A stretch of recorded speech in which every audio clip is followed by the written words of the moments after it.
Bonjour mes amis. Dans cette vidéo, je vais vous montrer comment importer, charger tranquillement des données issues du fichier Excel pour éviter justement qu'il y ait des accents mal, des problèmes d'encodage et les accents qui apparaissent mal dans vos fichiers Excel. Par exemple, ici, vous voyez, je viens de télécharger du fichier concernant les communes de la France. Et il s'avère que voilà, en l'ouvrant, j'ai des libellés qui sont mal écrits. Par exemple, ici, voilà, au lieu que ça soit Clémentia, mais c'est mal écrit, on a des arrobases, enfin, un problème d'encodage. Par exemple, ici, je veux structurer ma base de données en utilisant la procédure onglet données, convertir, enfin, je sélectionne délimiter, suivant. Séparateur, ici, ce sont des virgules, donc je dois sélectionner virgule, enlève, suivant. Là, je laisse, terminer. Vous voyez, c'est bien structuré en termes de base de données. Par contre, je me retrouve à un souci avec les libellés à ce niveau-là. Il y a des accents, enfin, il y a un problème d'encodage. Donc, pour pallier à ce problème, au lieu d'importer euh, le fichier comme ce que j'ai réalisé, le mieux serait bon, on va pas enregistrer déjà. La bonne procédure serait d'ouvrir le fichier Excel vide. Donc là, j'ouvre un fichier Excel vide. Donc là, c'est Excel vide. Je pars dans Données, là où on écrit à partir d'un fichier texte ou CSV.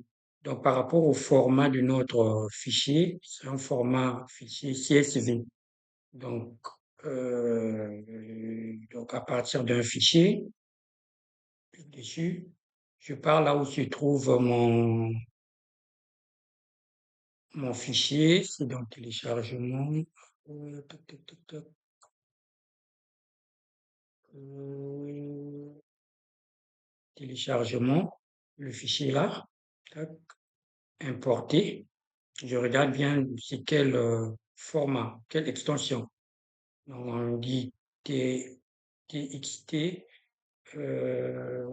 CSV, importer. Et c'est à ce niveau-là, il faut bien regarder le type d'encodage. Donc, l'origine du fichier. Si l'origine du fichier lors du téléchargement, généralement, on informe c'est quel type d'encodage. Si c'est en UTF ou il y a d'autres types, vous regardez par rapport à le type d'encodage qui répond au mieux aux caractéristiques de votre fichier d'origine. Pour moi, c'est 5001 Unicode UTF-8. Généralement, c'est ça qui est beaucoup plus utilisé, qui est bon. Oui, là déjà en regardant le visuel, c'est déjà bien arrangé avec les accents. Et vous regardez aussi le délimiteur, comme je disais, c'était virgule. Donc là, c'est bon. Et on clique sur chargement. Et voilà, le fichier est bien structuré, la base de données est bien structurée. Il reste juste à retourner ce tableau en convertissant en plage, que ce soit sous forme de tableau et non en tableau croisé dynamique. Voilà, c'est bon, on peut fermer ça. Et voilà, le fichier est bien structuré avec les libellés qui sont très bien écrits. Donc voilà un peu, mes amis, en 4 minutes, parce que j'ai voulu montrer un peu les deux démarches à suivre. Et en quelques minutes, disons en moins d'une minute, vous pouvez bien structurer votre base de données. Sur ce, je vous remercie et n'hésitez pas à liker, commenter et à surtout partager pour me donner de la force. Merci.